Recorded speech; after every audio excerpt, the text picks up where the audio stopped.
తనకు మాలిన ధర్మము మిగుల చెడ్డ బేరము అని చిన్నయ్య సూరికి సంబంధించినటువంటి ఒక కథలో చెప్తారనమాట. అంటే మనకి దాటి మంచి చేయకూడదు ఎవరికైనా సరే, మన స్థాయికి దాటి. ఫ్రాన్స్ ఇప్పుడు అది చేసింది. ఫ్రాన్స్ కాదు, యూరప్ సమాజం మొత్తం ఇవాళ తమని తాము ఆత్మసమీక్ష చేసుకోవాల్సినటువంటి అంశం.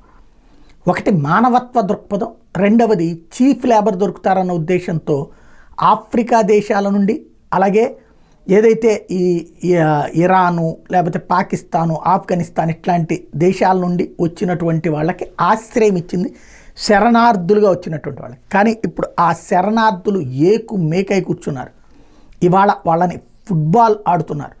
చివరికి ప్యారిస్లో పోటీలు జరుగుతున్నటువంటిప్పుడు రైల్వే నెట్వర్క్ని ధ్వంసం చేసే కుట్రలు పన్నారంటే అది తేడా వచ్చుంటే ఎన్ని లక్షల మంది ప్రాణాలు కోల్పోయేవాళ్ళు.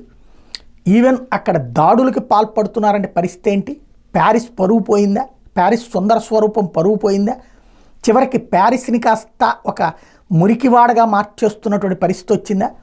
ఫ్రాన్స్తో పాటుగా ఇప్పుడు అదే పరిస్థితి బ్రిటన్ ఎదుర్కొంటోంది, జర్మనీ ఎదుర్కొంటోంది, అమెరికా ఎదుర్కొంటోందా?